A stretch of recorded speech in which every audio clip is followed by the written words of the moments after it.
देखो इल्म उलमाए देवबंद के पास है, आपको सही बात बताऊं, इल्म उलमाए देवबंद के पास है। इल्म में एक होती है क्वांटिटी, एक होती है उमुक। मैं न्यूट्रल होके ये बात कर रहा हूं। आप कह सकते हो कि आप तो देवबंदियत की छाप आप पे लगी हुई है, लेकिन मैंने क्या बताया कि जब आप फरीके मुखालिफ से खिताब करते हैं ना, तो फिर न्यूट्रल होना पड़ता है। जैसे मैं अगर ईसाइयत से बात करूंगा तो मैं कुरान के दलाइल थोड़ी दूंगा उनको, क्योंकि हम तो इस्लाम को मानते ही नहीं। तो मैं कुरान से हटके पहले कुरान के बरहक होने की दलील दूंगा, वहां मुझे न्यूट्रल होना पड़ेगा।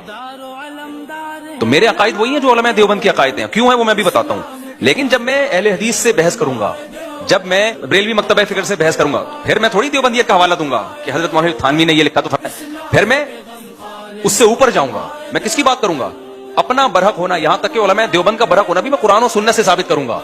और अगर साबित नहीं होगा तो मुझे छोड़नी पड़ेगी देवबंदियत। तो मेरा मकसद तो सिर्फ ये है कि ये जो लेबल लगने की वजह से लोगों ने कहा है ना कि ये इतने सारे फिरके लिहाजा ये लेबल गलत लगाया जा रहा है। ये सिर्फ क्या है, मंजन बेचा जा रहा है।